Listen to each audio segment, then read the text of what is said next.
Hello and welcome to Live from FSS. I'm Scott Wolfson, your host and the owner of Florida Sun Studios. We want to thank you all for joining us today. We had some technical difficulties that were beyond our control with Facebook, the behemoth known as Facebook, and we had to work it out. We actually had their engineers on the phone troubleshooting Facebook with our TriCaster, but now we're on to business. Live from FSS is a weekly show that we're broadcasting right here on Facebook every Thursday at 11 a.m. The show will serve as a platform for all those interested in promoting their own brand, hosting your own show, and getting your message out there. Live from FSS will contain useful tips and techniques you can use in your own show. In a little bit, in about a minute or so, I'm going to introduce you to this week's guest, Larry Lawton. He spent 11 plus years in some of the harshest, toughest, maximum federal prisons in the U.S. He actually flew on those Con Air flights that you read about in books, see on the movies. Hands shackled, feet shackled, going from one prison to another. He was the most infamous jewel thief in America, still has that title, and he ripped off more than $15 to $18 million, depending who you ask, during his crime-ridden, mob-connected mob years. But once he left prison, he turned himself around 180, and now he's one of the good guys fighting alongside law enforcement, trying to get kids, troubled youth, and other offenders off the wrong path in life and onto a better life. For those of you not familiar with Florida Sun Studios, we're an independent broadcast studio located in beautiful downtown Fort Lauderdale. We're close to the seaport, the airport, all the major businesses. We also service all the major news and sports networks, including Fox News, CNN, MSNBC, ESPN, ABC, CBS, NBC, and every other acronym that brings you news. Florida Sun Studios is also a full-service video production company, providing the following services: commercials, corporate videos, internet shows, now offering Facebook Live and YouTube Live shows, and basically anything and everything that can be filmed against a green screen. Without any further ado, I want to introduce this week's guest, Mr. Larry Lawton. Welcome. Thanks for having me on the show, Scott. I Larry, really appreciate it. Larry, it's my pleasure having you on, and thank you for carrying the show just before the pre-show, which was supposed to be 5 minutes, but went more like 45 minutes, for issues that were just beyond our control. But you are the consummate professional, and we appreciate you carrying us and having you here as today's guest. We're in for an exciting and explosive show, literally. You know, thank you, Scott. And I do know, I do a lot of live TV, as you know, right from your studio, and things are out of our control. And so I want the audience to know that things do go out of people's control. It is live, and that's what makes it so great. You're going to be watching a great show today. We could burn down the studio. We hope not. And I don't want to burn. You got insurance paid up? Larry, no, you scare me there, Larry. I've been scaring you all week. You know, I did this in prison cells. We're going to show your audience about a lot of stuff. But let me emphasize the whole thing right from the beginning. Scott, I'm not proud of what I did. You know, what I did was wrong in my former life. And I want everybody to know that. I'm not proud of that. I do use that experience to now help people. As you well know, being I'm today the only ex-con in the United States who's an honorary police officer, and the only ex-con in the United States recognized on the floor of the United States Congress for helping young people and helping law enforcement. That's what I do. I try to connect law enforcement. But Scott, I'm going to let you run it.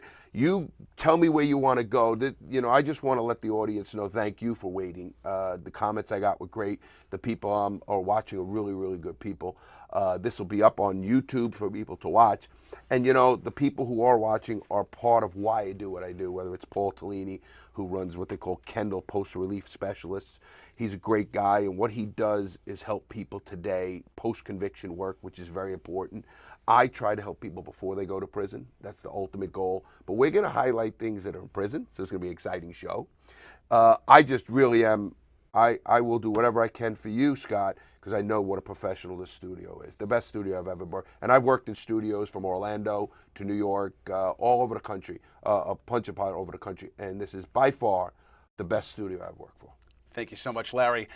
Larry, kind of want to go back in time. I know it's a painful time for you, but in your past, which you said you're not proud of, but it's part of education and enlightening these folks who are on the wrong path, these youths that are involved in gangs, drugs, crime.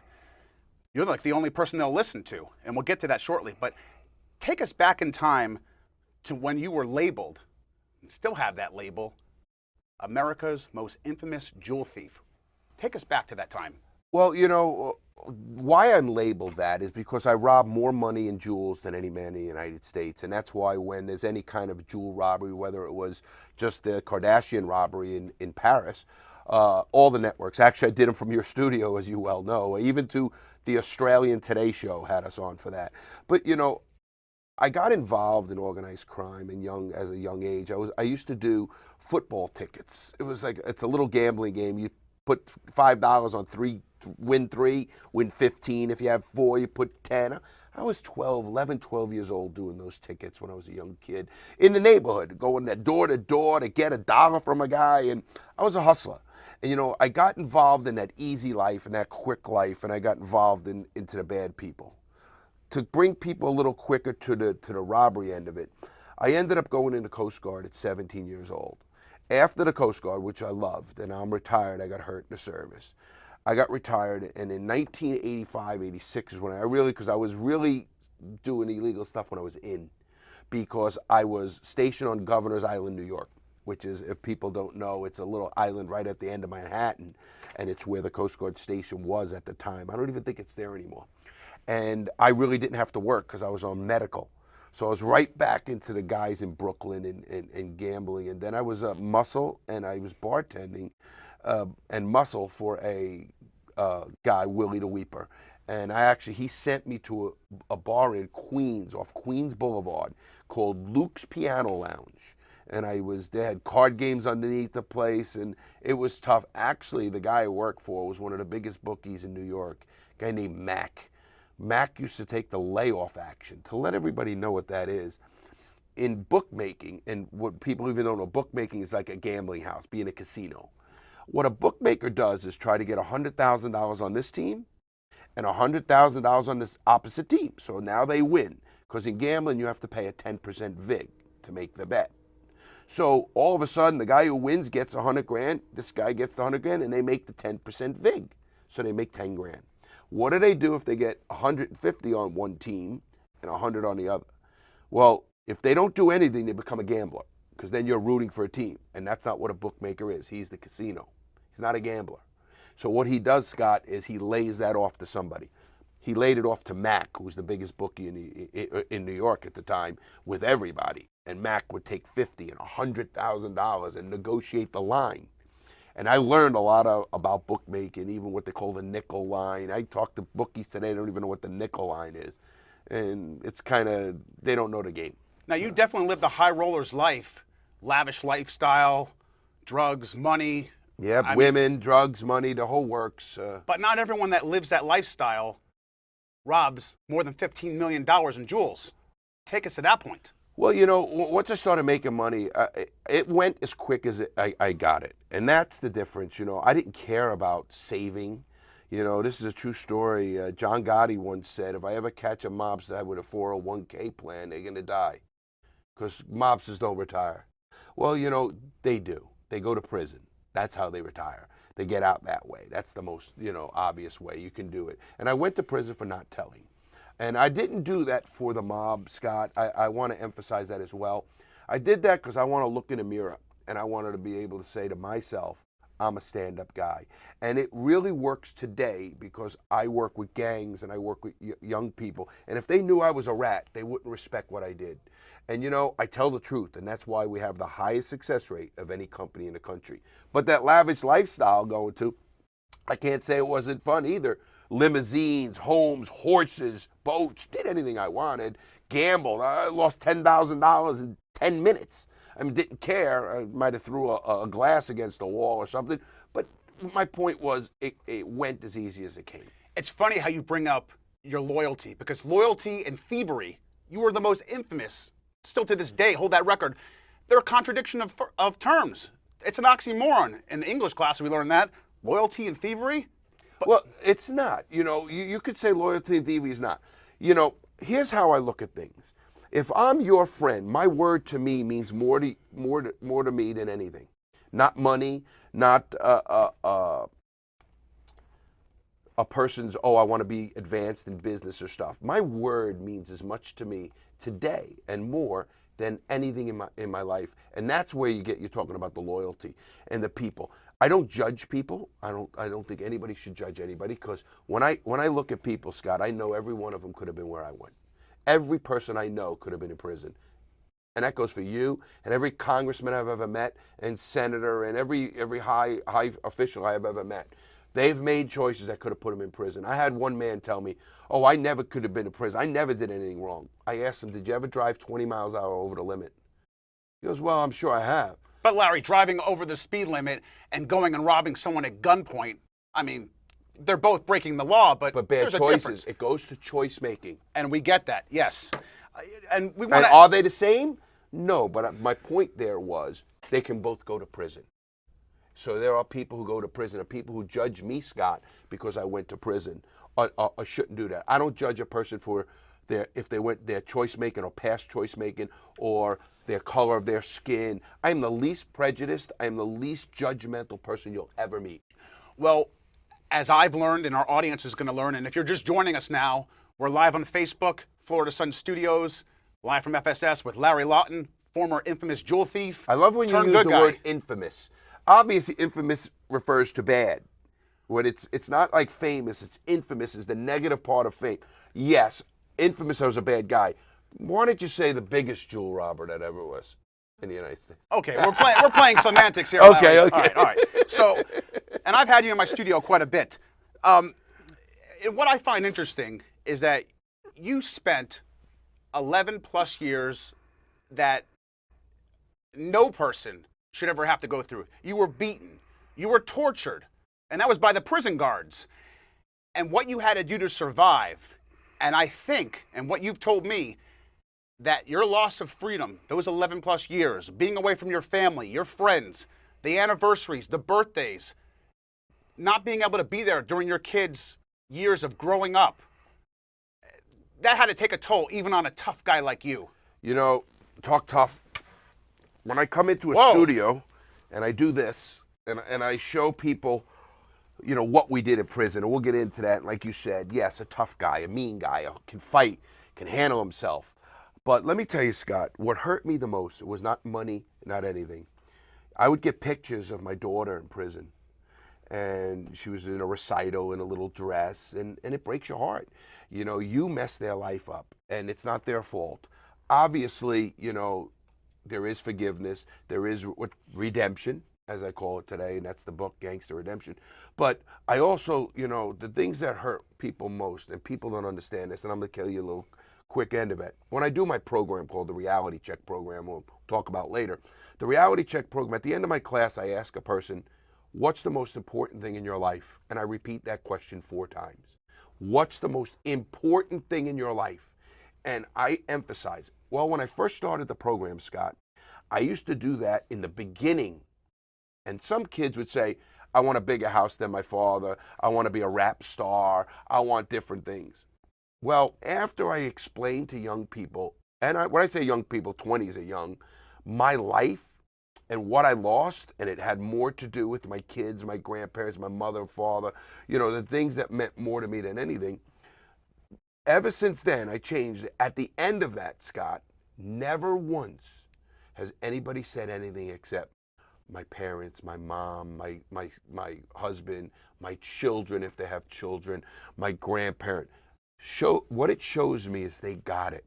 They realized after speaking to me for 2.5 hours, the most important things in their life aren't money or a job.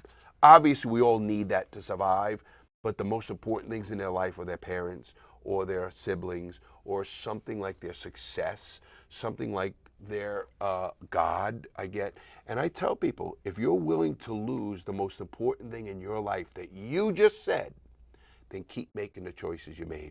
Or get into the car with the kid who got a gun. Get into the car with the drugs in the car, and you will lose the most important thing in your life. Of course, Scott, I lost the most important things in my life, and you know it as a father. I loved my kids, and I still do to this day. and I lost their most important years of my life, and it was my fault. And people ask me today, Larry, you had the life of everything. You did everything. Your limousine, your horses, you know, the women, everything. Would you do it again? And I'd say, no, Scott, I would not. If I knew what I know now, I would never do what I did, because it's not worth it. And all the money's not worth it. You started the Reality Check program designed to help youth offenders, drug offenders, domestic violence offenders, and those headed on the wrong path to a better life. You didn't want them to make the same mistakes you did. And a lot of people say, well, they don't listen to their parents, they don't listen to their older siblings who may know better, law enforcement.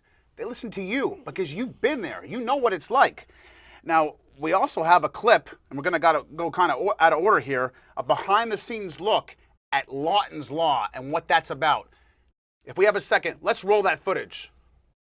Larry Lawton, let me bring you in, former jewel thief and author of Gangster Redemption. I mean, sir, you're an ex-con. You're one of the biggest jewel robbers in the U.S. You spent more than a decade in federal prison, although I should point out you are now a motivational speaker and talking about, you know, young people avoiding a life of crime and incarceration. But you're the perfect person to talk to about this. When you hear all these details, how big, how complicated was this job in London? If they're casing a place that long on the street, there's cameras on the streets, they'd have to really, and also the first thing a robber does, Brooke, is have to know where or how much money or what they're going after. Obviously, it's an inside job, even so, more so than the lady they're talking about.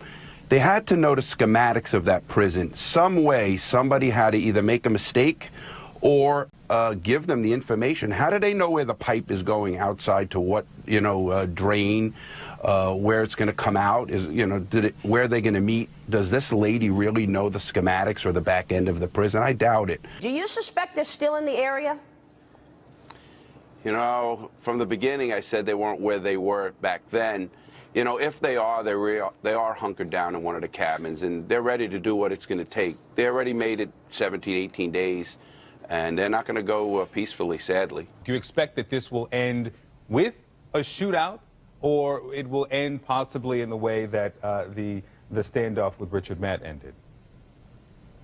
Well, obviously he doesn't want to go back. He escaped, and he knows he's going to be faced with 23-hour-a-day confinement. He knows the guards are not going to give him any respect at all, nor the inmates. We have been talking to Larry a lot over the last 3 weeks as the trail for these two has run hot and cold, and now we have Matt dead and Sweat in custody. So what do you make of these new details, Larry, from the governor about the inmate's original escape plan to get to Mexico? That doesn't surprise me. What's surprising me is they're saying that he's going to be talking, and I don't know how much he's going to be talking once he either lawyers up or someone gets hold of him, because there's no benefit for him to talk. You don't know what happened in that prison, and it's just the tip is coming out, Allison. Okay, Larry Lawton, thanks so much for joining us today. By any standards, this is a brazen, audacious heist, and it has a lot of people asking, how are these thieves able to gain access to a luxury Paris apartment, then on bikes cycle away with $10 million worth of jewelry? Let's put that question to Larry Lawton. He was once known as the biggest jewel thief in the U.S. Thankfully, he has turned his talents into motivational speaking and writing, and is the president of Reality Check program. Obviously, I think it's an inside job. They had to know when she was going to be in the apartment, or where she was, that she had that kind of jewelry. And that could have been done by the concierge, could have been done by anybody from doormen to airport workers. So I think there's an inside element to it. The getaway, too. When you look at the getaway, they said bicycles. The bicycles might have went 2 blocks and went into a van, and then after the van, it went, or a van or a truck, and they're gone. Usually a planned heist, they split it up real quick. We're back with Larry Lawton, live from FSS, and if you're just joining us just now, want to welcome everyone aboard. We want to give a special shout out and thank you to our loyal viewers. Paul Tellini, he's watching the broadcast in Bogota, Colombia today. Teresa Nunez, Dr. Lisa Palmer out in Boca Raton, Florida. Big shout out to you. And we encourage you to send us your questions and comments so Larry can answer them. We'll do our best to answer everyone's question during the broadcast. And for those of you we don't get to, we will follow up following the broadcast. Larry, I want to pick up on one thing here. We talked about prison fights and shanks and concealing and all that stuff. We had you live from FSS on CNN a while back, and you were on Brooke Baldwin's Newsroom 2 o'clock show. and you explained to her what suitcasing was. And I don't mean getting prepared and taking the family on a vacation there, suitcasing. We've got video of that suitcasing explanation that went viral on YouTube. And Jimmy Fallon had it on that night. Quick story on that. It was funny. I'm laying home at night, and my phone starts going off. And it said, "Hey, you're on Jimmy Fallon." And I go, "What do you mean I'm on Jimmy Fallon?" He literally had that whole clip, my name, everybody right. And he says to the reporter, "You asked the wrong guy the right question." It was kind of funny. If my producers could cue that up and we could roll that clip so we could see exactly. And I'm going to explain it in more detail, obviously. Let's They roll that talked clip. about how they can get things through prison. And it's pretty easy, Brooke, to get like even a saw blade through security checkpoints and stuff of that nature. How That's is it pretty easy to get a saw through a maximum security prison? Well, it depends on the size, of course. But if it's a saw blade, say this long, and you're going to get it through, there's something called, and I'm going to show your audience, it's called suitcasing something. It's actually hiding something in your rectum. And it's not like you stick a saw blade there. You actually take a toothbrush holder, Brooke, and they put the saw blade in the toothbrush holder and insert it there. And you can get through 3 metal detectors. It happens quite often. I mean, your metal detector would go off, but then when it goes off, the guards will strip search you and they don't find anything. They don't know if you have a bullet in you or a knee, and the lines are backing up, and they let you go through. Wow. I mean, that look on Brooke's face was priceless. It was. It really was. I mean, I don't think she was expecting that. I don't think our audience was expecting that. I don't think our audience today is going to be expecting what they're going to see. And it's, I was, I asked you if I should do the suitcasing live, and you said, no, I don't have to do that anymore. Larry, we got to keep this family rated, PG sort of. Okay. All right, I mean. Well, I am going to show the audience what the creative mind of prisoners and survival in prison, what you can do in an 8-foot by 9-foot cell, literally never getting out. And they say 23 hours a day. It's 24 most days because they don't let you out. So I could get into a bunch of that too as well, Scott, and we will. But your audience is going to learn a lot today. Paulie, I guarantee, he's one of, like I said, both post-conviction relief guy, and he's going to know, he's going to smile because we used to do it together. Want to give a big shout out to your buddy Billy Casera in New York City. My buddy. As well as Lori Nelson joining the broadcast, and Michael Richmond in South Beach there. We had a clip before we were going to roll, and we rolled your news clips. But this program that you started, the Reality Check program, you have judges around the country, local judges that sentence youth offenders, drug offenders, domestic violence offenders, and other people who break the law to your program. And you had something deemed Lawton's Law. We want to take a look at that and see a little behind the scenes of what Lawton's Law is exactly. But I'd like, before you roll that clip, I'd like to let you know that clip, I'm assuming is from Lawton's Law, was done by some very unbelievable people who did that clip. And it was done for a sizzle reel. But I also work with older people as well, and that's when you're talking about offenders. This one was with a youth, a young person. We do work with older as well, so I want people out there who know, hey, listen, I have a 25-year-old son who's addicted to drugs. Is there help? Yes, there is help. We'll get to that later.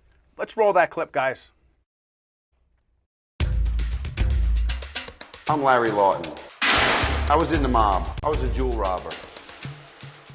I spent 11 straight years in prison. I was beaten, tortured, and pissed on, and that was by the guard. I'm out now, but I'm still doing time. Sit down. I'm doing time saving kids. The court system actually sentences kids to me. I'll take them to a graveyard to meet a mother who lost her son, to a drug rehab center. I'll take a kid inside a real gang to show them how brutal that can be. There's nothing I won't do. I'll walk through hell to save a kid. I worry. You have drugs in here? What if she doesn't say no to the one time she's offered drugs? They just have to follow one law. I deal with kids just like you to keep you out of jail. That's Lawton's Law. You been messing up?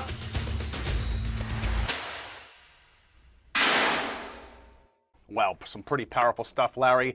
And we want to give a shout out to everyone that's joining us on Facebook Live and the Florida Sun Studios page. We're live from FSS. I'm Scott Wolfson, and I got Larry Lawton beside me here. I want to give a special shout out to Tom, also a good friend of yours, who's watching the broadcast today. Well, a lot of these guys who are going to be watching know about a lot of this stuff.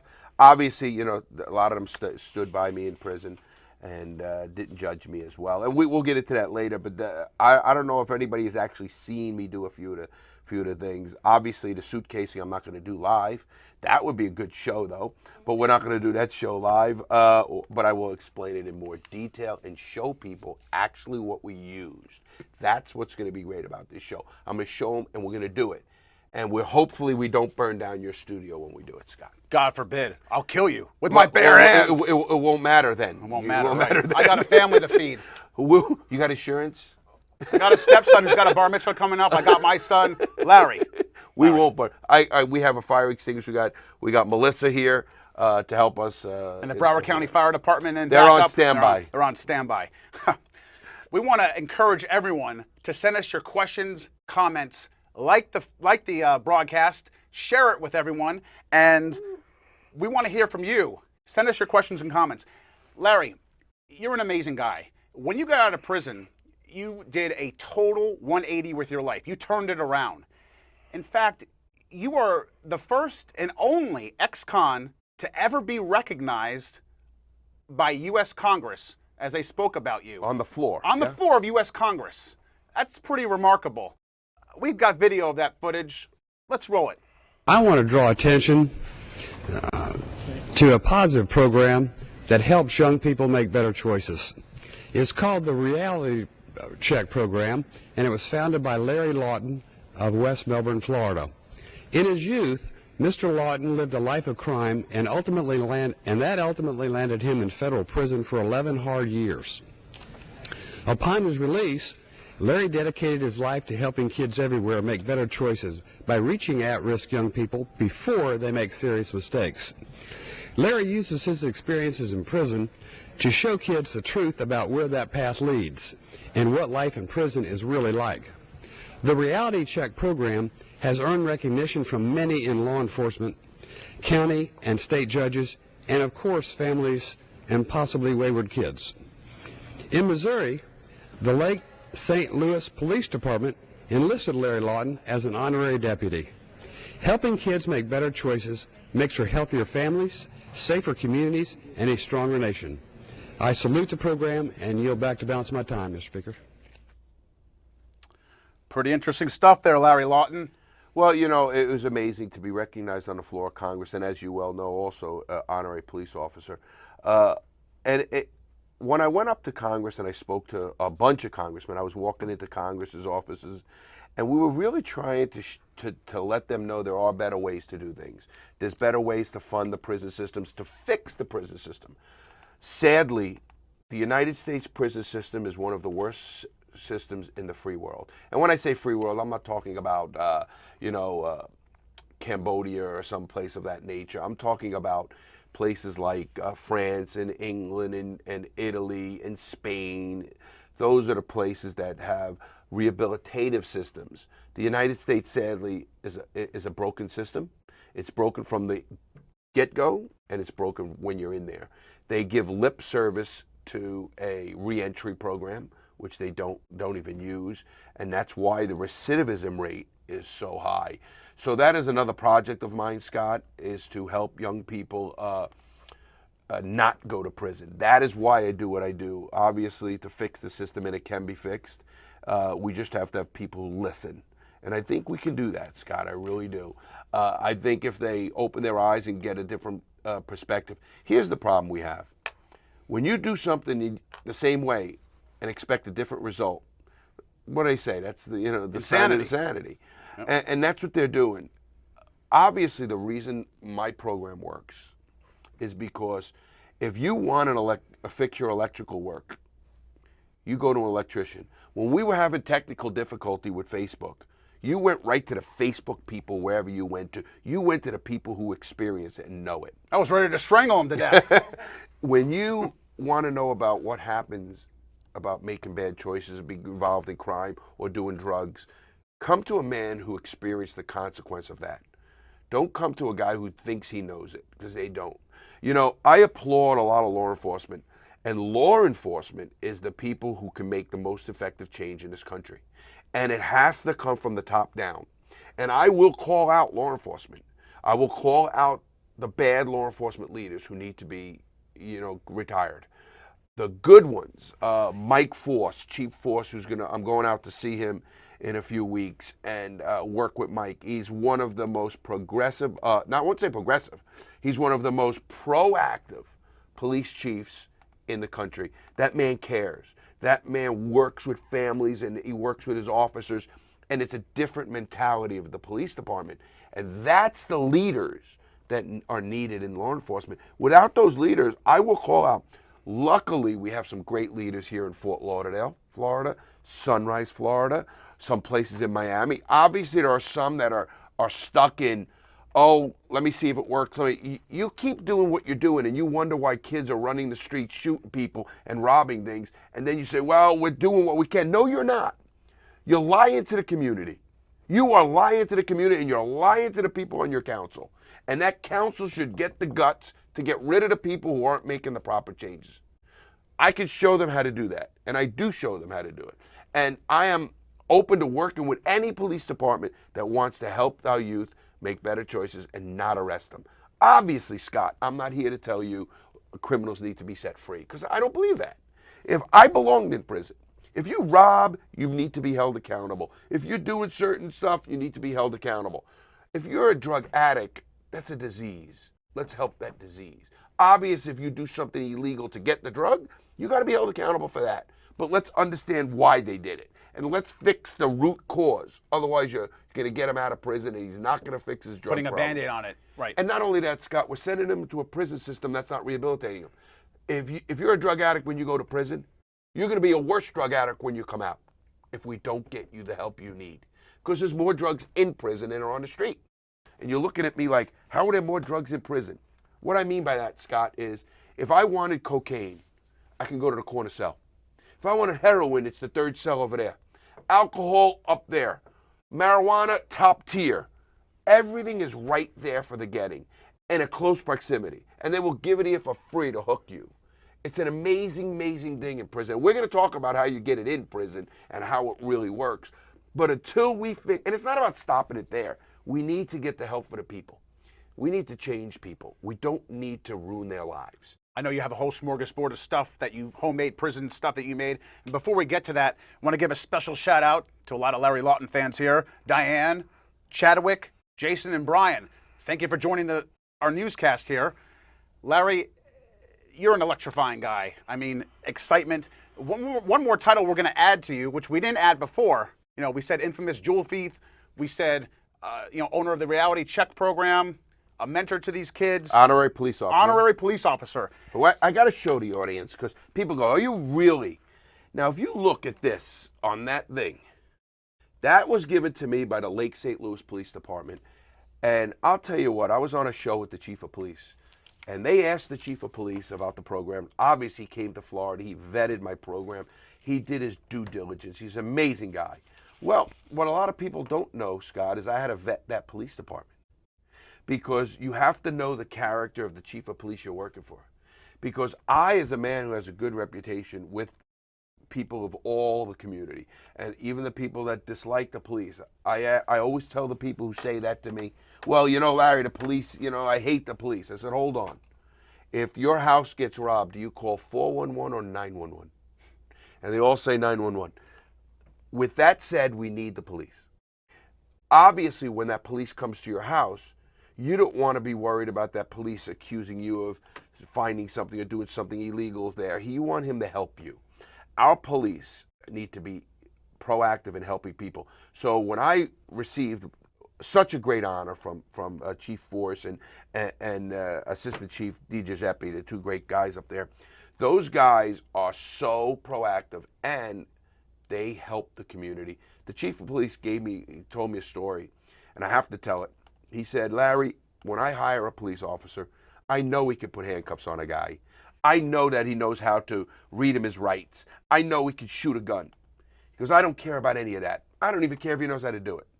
When he comes into my office, I ask him one question. He says, I ask him, why do you want to be a police officer in Lake St. Louis? If he doesn't say, help the community, he won't hire him. He wants police officers that want to help the community. The protect and serve is all the rhetoric. Obviously, you're going to do that, but that's the rhetoric they teach him in the academy and stuff of that nature. The chief of police said to me, Larry, I want to know the guy's character and if he wants to help my community. If he wants to help my community, I could train him to do anything else. He goes, I could train a monkey to put handcuffs on people. Exactly said that. He goes, but I need a person who wants to care and help the community. That's what we need by law enforcement. And we do, luckily, in South Florida. I do work with Fort Lauderdale Police Department, one of the most proactive departments as well.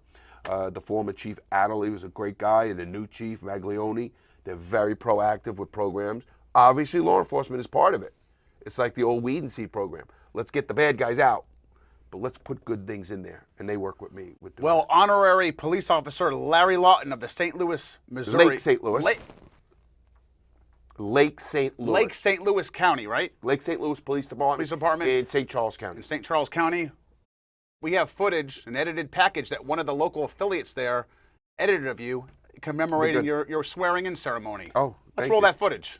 There's a new cop in St. Charles County, and his past is nowhere near squeaky clean. In fact, it's quite the opposite. Good evening, I'm Steve Savard. Now, this is something else. I'm Sharon Reed. He was a jewel thief and in federal prison for more than a decade, but somehow he's grabbed a top honor from the Lake St. Louis Police Force as an honorary officer. At a ceremony planned just for him, surrounded by police and appearing to be far from a lawbreaker, Larry Lawton is exactly that. I was a bad guy, and I'm the first to admit that. 8 by 10 foot cell, you know, fighting for your life. I was in maximum security prisons. The self-described bad guy shaking hands with the Lake St. Louis police chief, embarking on a partnership that will trickle through the entire county. We deal with young people all the time, and so often, you know, they look at us much the same as they do their parents and say, well, what do you know? You know, you've not done any of that. You really can't say that to him. Lawton's program, called Reality Check, hailed by judges, prosecutors, even Jon Stewart on The Daily Show, will now be used in Lake St. Louis to keep teens and young adults from going down the same path that he did. You hear it all the time, oh, I hate the cops. Well, we're trying to break that down because they're all good cops. When you start talking about losing your self-worth and your family, the ultimate thing, people tend to think. Chief Mike Force says today's young people are different and parents are frustrated. Parents don't have the credibility that they used to have. So it's tough for them to establish rules and regulations. But it's not Lawton's tattoos done by fellow prisoners with a guitar string that has turned so many troubled teens around. It's his story that inspires. Being that bad to turning it around and now being an actual sworn member of the Lake St. Louis Police Department. We want to thank everyone. If you're just joining us just now, I'm Scott Wolfson, your host and the owner of Florida Sun Studios. My guest this hour is Larry Lawton, infamous jewel thief who stole more than $18 million, $15 to $18 million in his career, depending who you ask, turned good guy. And you just saw a package that we rolled from a local affiliate there in St. Louis County that commemorated him as an honorary police officer. It was not only local, Scott, that was national. It ended up going on all the networks, even ABC. All the big networks, obviously, you know, CNN and Fox and Friends, all the networks did it. It was pretty good. We want to give a special shout out to some folks that are joining us, Marcus, Jackie, and Dr. Mike. We want to thank everyone for joining the broadcast. We encourage you to send your questions and comments, like our broadcast, share it, and become informed. We're going to try to answer everyone's questions and comments during the broadcast. For those of you we don't get to, we will follow up following the broadcast. And I'd like to add to the people watching, we're going to be talking about rehabilitative help for a loved one, whether it's drugs or a person's incarcerated right now, something of that nature. And we will also, as you tell your audience, we will be up on YouTube. But I also want to tell you, right, in a few minutes, I'm sure about 4 or 5 minutes, I'm going to be making some and showing some amazing prison stuff nobody will want to miss. My studio is not going to burn down, Lawton, is it? Well, we got a fire extinguisher, we got water. I can only say I never burned a prison cell down. All right. Well, before we get to Larry and his he's and his homemade concoctions, he's been nervous. Get his chef hat on. Yeah, I almost soiled my underwear and crapped my pants, and I'll say that. I mean, you've been nervous. You got me nervous. I put a lot of money into this place, Lawton. This has got to be around for your live shots. Yes, it does. I want to bring attention to everyone. Larry, God, I feel like he's running for president here.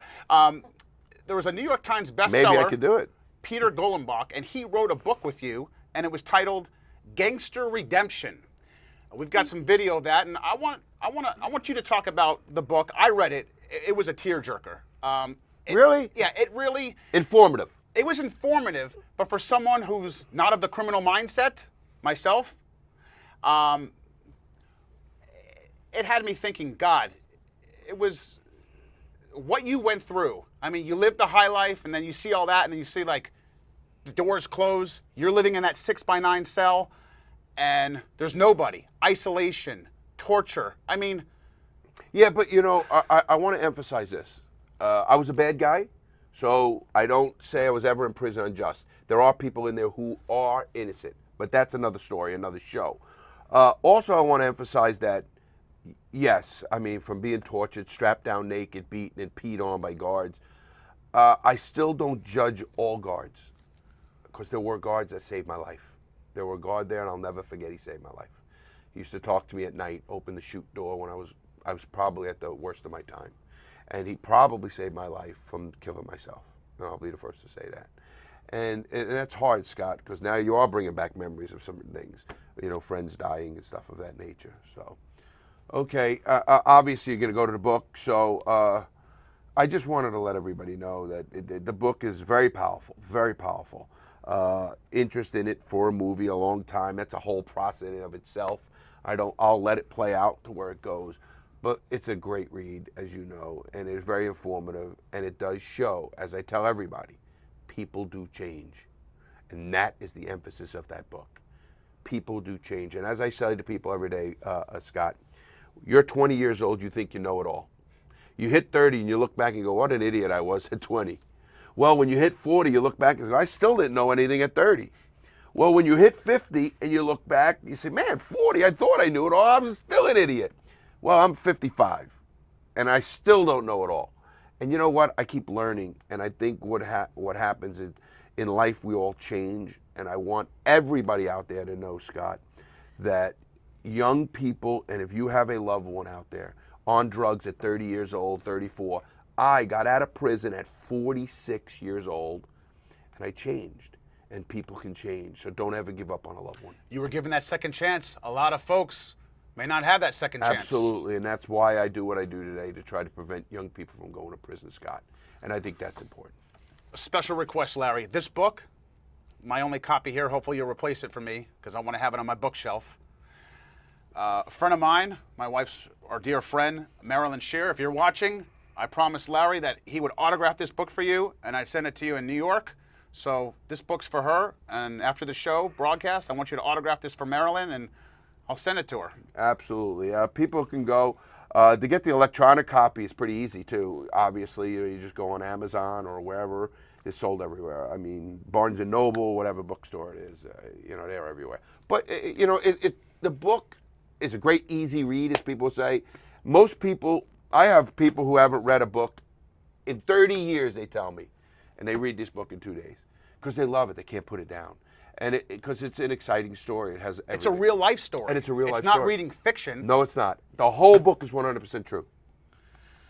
Amazing stuff, Larry Lawton. Want to give a special shout out to my old CNN buddies that are actually behind the scenes here today. Rich Phillips, Doug Skihart, and Rich's son JJ joining us for the broadcast. And, I met them out front, and good people. You could tell, the one guy brought his son, and I love talking to young people. And, they're there. That's what people do. I love a guy that's proactive with his son. Whatever he does, he's bringing his son to places like this and not just saying go home, go to the pool, or whatever. He's bringing his son around. I think that's powerful. I think it's good, and it shows a lot about his character, in my mind. I love talking to young people because I don't want to see that young person. And sadly, Scott, I saw too much life ruined in prison and ruined in ways that, I'll get into some of the prison stories. One of them is I heard the screams of a man who got his anus cut with a sharp object from the top of his anus all the way to the scrotum, and seminal fluid was found. And I'll tell you what, Scott, it really gives you the chills because obviously I know the man didn't die. What happened to that man is they sewed him up and he left. But don't you think he's scarred for life? I'm scarred from life from hearing a man scream like that. You know, I watched a man, my good friend, killed himself in the hole right next to me. We talked through the vent, and he hung himself. He told me he was going to do it. I'll never forget it. And I told him, I said, hey, we used to work out. We used to do massive amounts of burpees and stuff, and it was some shape. Here it is, 3 o'clock in the afternoon, and every day at 4 o'clock. Today, I'll be thinking about 4 o'clock. 4 o'clock in the prison system, every man is standing on his feet. They have to be standing on their feet. So at 4 o'clock, they scream, count time, count time. Now we're in the hole. They open the end of the door, and you hear the door open, and they start walking down. They go walk right by your cell. They stop after his cell. But before that, Scott, he told me, he said, buddy, I love you. He goes, I'm checking out. Where are you going? You know, you're in the hole with me. What do you mean you're checking out? Boy, it dawned on me. Matter of fact, there's a reenactment of that whole thing on the Christian channel, Pat Robinson's show, CTN, Pat Robinson's show. There's an actual, if the audience wants to look up that, there's a whole reenactment of it. And I jump up on the toilet that's together in the prison. I talk right in the vent because I knew what he was going to do. And I said, Jack, lay down. We'll talk about it after the count. You know, and as people don't know, you can hang yourself off a doorknob, or you can hang yourself off a bedpost or anything. You can hang yourself off this chair. Larry, it's like a lot of stories that we're hearing from you, real stories we're only used to seeing in the movies. And I'm thinking in my head, Shawshank Redemption. You're like, no, this is a true story. You know, the portrayal in Goodfellas of them having this great life was such BS. You know, that they didn't run anything, they're bringing it all. Yes, we did stuff. We made pasta, and we stole out of the kitchen, and I used to feed 11, 12 guys. One of the guys watching, Paulie Tellini, I would cook pasta with a stinger, which is 2 pieces of metal put together and put wood in between with a cord on it. I was going to bring a stinger in here too and boil water. Should have did that one. That's the next show too. But I did bring a bunch of other stuff as well to just promise me before we start, my place is not going to burn down. You keep worrying, and you really are worried. This is not even a joke anymore. Florida Sun Studios will still be here, right? It's not going to be Florida Fire Studios. It's going to be Florida Sun Studios. But we are going to make a fire here. I did look where the stuff is. Those won't go off unless you have the heat that's that hot. So they're safe. She does have an extinguisher if the table went up. So the worst that would happen is maybe the table would burn. One other problem we have, this studio is so fully soundproof. I've got a few inches thick through the walls, 5 inches between the walls, as well as 2.5 inches on the thick padding of fiberglass going throughout the studio. So we could be screaming from the top of our lungs, and no one may be hearing our screams. Well, unless we go out, then we're safe. And the guys watching should run in. The guys and watching, and I'm not on Facebook too, I'm not joking, ladies and gentlemen. When you watch this show, I'm going to be putting something on fire. So I'm going to show you how we actually boiled water and made coffee and made ramen noodle soups and stuff of that nature in prison. So would you like to get to doing some stuff? Let's get started, Larry. Okay. I'm going to first thing people understand, they don't understand is, how do you get a razor blade in prison? How would you get a razor blade? Well, here's a razor blade. See it? You can look. Hope they have tight shots we're going to get. I hope we can get tight shots right here, Scott. So anyway, we're here, and there's a razor blade right there. So first thing they do, they might pass out a razor blade, and they'll do that sometimes twice a week, and they'll give a razor blade out, and they'll say, okay, you get a razor blade. Well, they check them. Don't think they don't check them. They know what's going on. So they're going to give you a razor blade, and they write your name down, and they say, we'll be back in 4 hours. Shave. Well, in that 4 hours, I not only shave, I take the razor, I take the backs off of this, and I pop this off, and there's a razor. I pop the razor out, like that.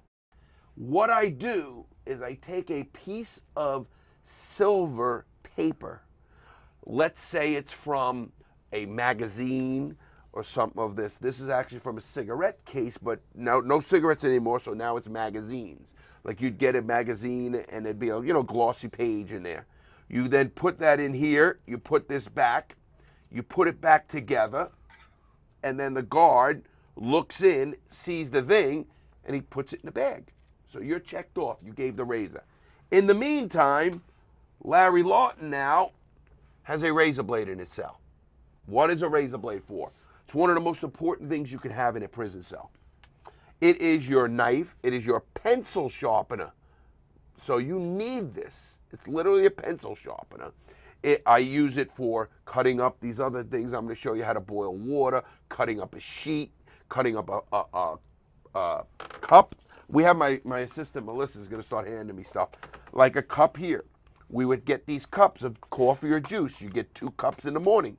You'd get a cup of coffee or you'd get a juice.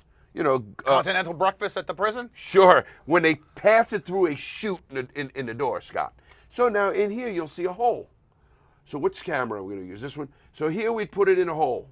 Let me know, guys, which camera we're going to be on. Okay, that one? Good. So now you put this in here. Now I would put a speaker from the ear speaker right in here and lay it down there, and I'd have 2 of them, and I would have speakers. And believe it or not, it actually sounds pretty good. So we have that. So a razor blade is very important to have in a prison cell, and that's how you get razor blades. Now I'm going to show you something we're going to make. It's going to be pretty wild. Missy, let's show people what this is. This is what, and a lot of people always ask me about, suitcasing. The clip that we saw with Brooke Baldwin before? Yes, the clip we talked about with Brooke Baldwin. How do you get a shank through prison, or how do you do something of that nature? And I'm going to show you. You can put this would be considered a shank, but we're going to put a wooden handle on it. You can put that. This would go in here, and then it's in here, and you tape it. So now it is like this. This gets inserted into your rectum. And when I say in your rectum, Scott, I'm not talking just in the top or in the crack of your butt. It's all the way up your rectum. The human being, and this is just an anatomy fact, has about 7 extra inches in your anal canal. It's an anal canal. And you learned all this in medical school?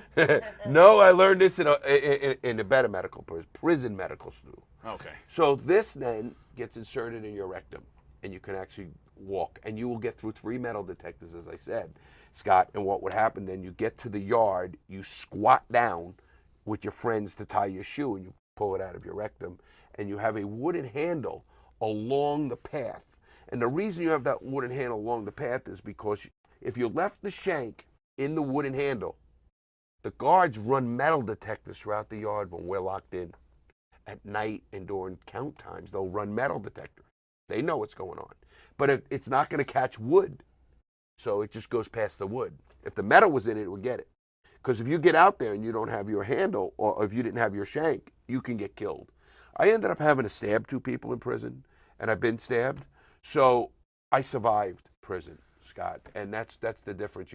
I don't want to put this in my rectum, but I did things to survive. And I remember asking you when you mentioned the whole suitcasing thing and all that stuff, and I had the same look that Brooke Baldwin had, that puzzled look on my face. I mean, we can't even conceptualize that. When you think of suitcasing, we think we're packing up for a vacation here. But, you know, I mentioned to you, Larry, why don't you just take your shank and hide it in the yard and everything? And that's why what happens is the guards run metal. You got to remember, Scott, guards have been doing this as long as us, you know, since prison has been prison guards. And they know the games. The problem is we live there. They don't. And that's the difference. Now, let me explain now a tattoo gun. But wait, before you do that, explain to our audience why you can't just take that shank or weapon and hide it in the dirt, hide it in the sand, hide it. Well, like I said, because the guards run metal detectors. And they will find that shank on the yard because it's got metal in it. Obviously, you can hide the wooden handle there because when they run a metal detector, wood doesn't go off. But if a shank was in there, and believe it or not, the guards will find shanks all over the yard. I mean, they find them every day. But you also mentioned to me, not only it would be picked up on the metal detectors, but you may not recall exactly where in that playpen or... Oh, no, you know. No, where you actually planted that shank. Oh, I know where it is. I know where it is. I'll never forget that. Just like the wooden handle. I need that wooden handle, Scott. When I squat to get my, to tie my shoe, and you're my friend and 3 friends are around me, and I squat and I take it out of my rectum because I got shorts on, and I just pull the shorts aside and I pull it out of my rectum, and then got the wooden handle, and now I put it in a wooden handle, and now I have my shank ready for defense on the yard. You got to remember there might be 300-400 people in the yard. Right, and if you don't do that, I'm sure it's not enjoyable. But I'm sure if you don't do that, you're going to the fight. Right. Short-handed. Absolutely. And what happens is people say, well, just don't go to, yes, you're going to go to the yard. And not only that, you just need enough time for the guards, because the guards will come and shoot out the window. I mean, out the towers, you know. They will come and you'll hear them say, get down on the yard. If you don't lay flat on the yard, they'll shoot you. You know, they don't play games in maximum security prisons. That's not a game. That's for real. I've seen it happen. So you got to get down, and if you didn't have your shank, you might get stabbed. See, if I have a shank and you have a shank, we're going to be in a battle. Things get noticed. They come, they shoot, they put everyone down. Saves your life. If I'm sitting there with nothing and they're just going to start stabbing me, what do I do? You know, before you know it, you're dead. Uncle, you're tapping out? I don't know. There ain't no tapping out. This isn't championship wrestling. So we'll laugh about that some other time. I'm going to go on and bring some more prison stuff in here. All right. Let's take a tattoo gun. We're going to take a tattoo gun here. Now, this is a tattoo gun made with one. This is a toothbrush. They give out toothbrushes. They're not sometimes colored or like this, but there's stuff. Same thing. You heat the toothbrush and you bend it. Once you bend it, you take a barrel of a pen, any pen, just an empty pen. You take a motor. They sell these. They sell trimmers on the yard. Or if we didn't get a motor from here, we would steal a motor from the counselor's office and a pencil sharpener. We used to steal the motors out of the typewriters in the library. You can find motors everywhere. This is your motor. Well, people then ask, what do you use for a needle? A guitar string filed down is the best needle you can have. The thick guitar strings that are hard are the best things. Or you take a pen. There's a little thing in the box, Melissa, in the other box, I think it is. No, the other box, please. The one against the wall. There's a white little pen top. Please get that. Larry, who teaches you these things? Well, you know, they're all passed on from one guy to another guy and another guy. Batteries get hooked to this. And I'm going to show you, see, you have a little motor that goes around. The pen itself, we would take this, just like I'm going to do now. I don't know if they can show this, if it can come down low enough. But you take this, see, I wanted something on the thing, and you can show this. Okay, good, they can. Now you do what I'm doing, and you keep going like this. See that? I just took that off.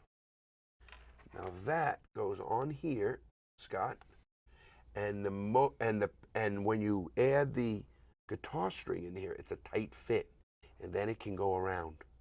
That's your hook, a little piece. Otherwise, how would you hook the guitar string to the motor? Now that is filed down, that end of that guitar string, and it's coming out here. You have two batteries on it. Now, you use ink. You use melted chess pieces. Or you use soot. The black guys would buy grease off the commissary. We would, hair grease. We would burn their hair grease. Black smoke would come up. We would catch the smoke on loose leaf, you know, a piece of paper, scrape that, the ash, really it's ash, into water, lube it, and that's the ink that is in my body. If the camera can see, all of this was done with a guitar string right here.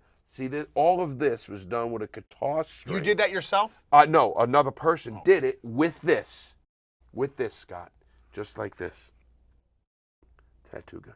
You guys My whole body was done like You guys could put Tattoo by losing all these places out of business. You know, there's some of the best tattoo. People used to say in today's world, you know, young people, you know, wow, I'm going to get a tattoo, and they got a little tattoo, and it cost them $300. How much did your arm cost? $25. You know, 5 books of stamps, and this whole arm would be done if they, you know, wherever they do. So that is, you know, what we're talking about here. Now, you explained to me a while back there's a lot of significance to those tattoos in your arms. They're not just works of art.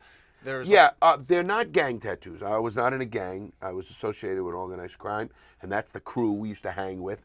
I'm not in a gang, but they do mean something because they're done in different prisons. And I have a tattoo on my leg that I'll never get fixed. It was from a cellmate of mine that got killed in prison. And when he got killed in prison, he didn't fix it. And I think that's a pretty sad story, because I think that's what we need to change today. We need to fix people. But that every one of my tattoos are significant in some way. Obviously, I have some tattoos on places I won't get into at the show that are significant as well. But I have them all over me. And again, what I tell young people today, they go, oh, tattoos are cool. And they are in. You know, the in thing today is tattoos. I said, great, they are. Get them on the street. You're not going to be a criminal to get a tattoo. You know, you want a tattoo? And if you noticed, Scott, and you know me pretty well, when I put a sports jacket on, you look like the professor. You don't know. Actually, on the Daily Show, they called me the professor. Actually, yes. And I did that on purpose, obviously, thinking ahead. I didn't put one on my neck or on my head or my face. And again, I won't judge a person that does anything. I mean, obviously, do people have reasons for doing things? And nobody knows another person's story. So judging people is something I'm very against.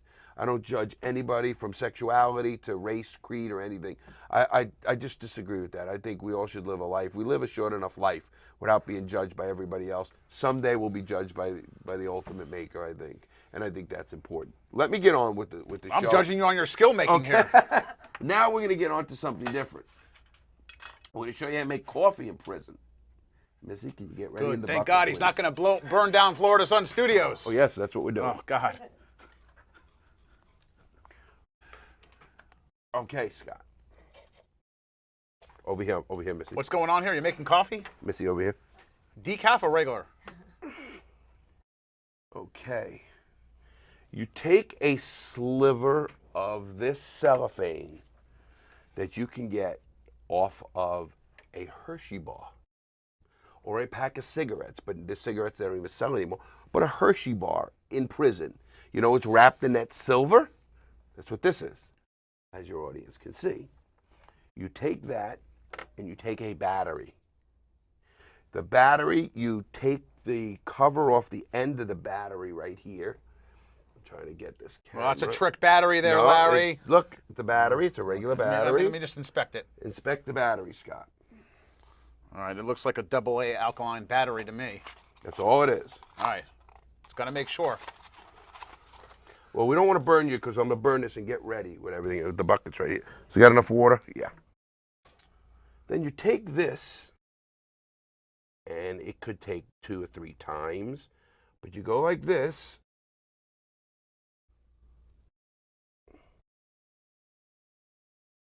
Whoa. See, it takes a few times sometimes because you have to. Melissa, you have that fire extinguisher ready? Okay, I'm just checking. He got a little nervous, folks. Got a little bit nervous. Oh, see the smoke? Oh, one more I'll try before yeah, it'll work. I did it this morning. Obviously, there's guys I knew in prison like Paulie Tellini who can do this thing in his sleep. But we all did it. And Paulie's watching this from Bogota, Colombia today. Yes, he is. Oh. I think you're a little rusty, Larry. I'm sure I am. Ooh, it almost went. We'll do another one.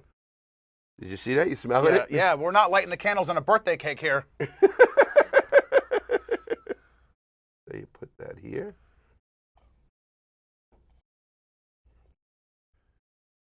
Larry, you get this successfully done, and I'm going to hire you for my kid's science fair project. Oh, the science fair. Okay, we'll do that. Oh, this is the battery. Sometimes the batteries wear down. They do, so you can go like that. Close it. Ooh. Do you need some of the FSS batteries? They may be a higher quality, a higher grade. Oh, I do smell that smoke, though. You don't like that, do you? Not really. You see it blowing? Yeah. Yes.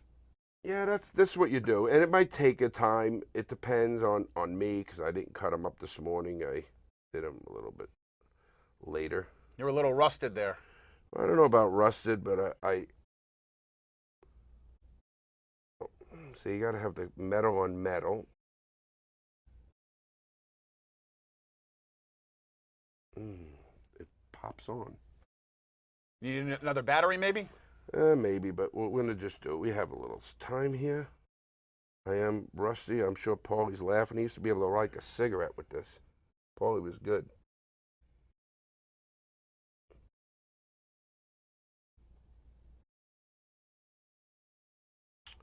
Not on the metal.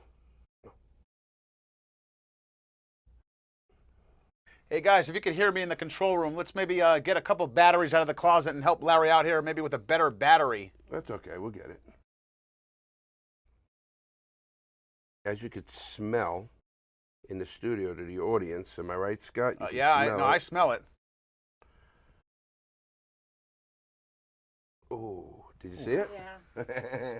I've got in the second closet batteries there. No, that's okay, Scott. We'll get it. If not, I'm gonna do it another way, just to show you. We do know it lights, so. I did a few this morning in my house, and it's funny because I'm at my own table. I said I better not burn the place down.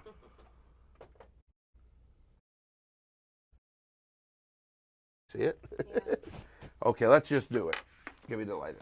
It lights like that, and then you do this. Once it lights, it does spark. Give me the water. Whoa, easy there. It's water. behind there, Larry. Give me the water.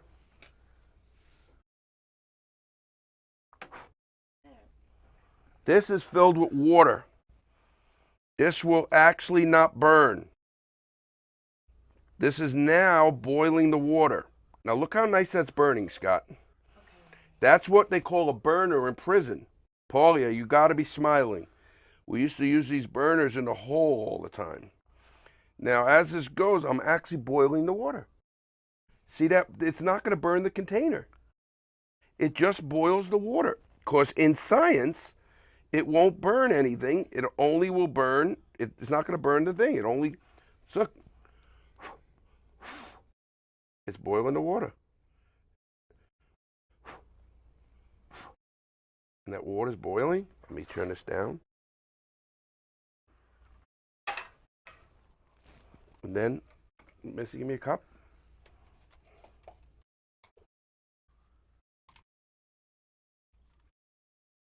And it's warm. So that's how you actually burn. Impressive there, Lawton. And you do things in prison. Whew, God. You smell your place? Larry, God. Woo! Larry Lawton here live. And I'm rusty. But that's what they call a burner in prison, Scott. A burner. Does that come in the Larry Lawton survival skills 101 You know, class? It's funny, Scott, because wow, your whole studio smells like smoke. Yeah, I'm sure the building manager Steve's going to be coming by pretty soon. But tell me, he just had a little lunch. We burned something in lunch. Melissa, please take that. So we learned how to make a rope. I can make a rope to hang you. We used to, what they do, make a kite, they call it. So a kite in prison. So we would have a long bed sheet, or we used to take underwear, Scott, and make the underwear and make long ropes, and then take a toothpaste, take the toothpaste out of it because it'll weight, make it flat, and then slide that under the door to another guy in another cell, and he'd pass that to him. I used to be able to get a kite way down the end of the cell. You know, you have a whole tier, and there's a cell here, here, here, here. You'd go to your cell and slide it. Now he would shoot his line out and grab your line. And I would have a line from one end of the tier to the other end of the tier, and we would be able to pass magazines back and forth, or any batteries, or this, the stuff that you need to light. As you see, it does take time. Sometimes it takes you 4, 5, 10, depending on how many times. I didn't take enough time to make them real thin, the way to do it and all that. But that is exactly what we would pass. How would we? We would pass a book. We'd ask a guard to pass a book. And we'd have this stuff in the book where no one would, but little slivers. And then the guy would read it. You know, it was funny because I read more books. I've read the Bible 5 times, cover to cover, in prison. I've read the Torah 3 times, cover to cover. God, you may have to give it a I've Leah, read my the stepson's Quran. bar mitzvah I've there. read the Quran 3 times. Well, Larry, you're a bright guy. You got 143 IQ, right? Some high. Right? I remembered right. You're close. Was that inflated numbers there? No, it's right about right. That's right. You're I got a very good memory there. You do have a good I got memory. a good memory. And you know, Scott, I read so many books, thousands of books. And what used to piss me off the most is you'd get a book and the last 4 pages are missing. Of course, guys in prison would take this out and use it as rolling paper to smoke marijuana. Amazing. And I used to yell at them.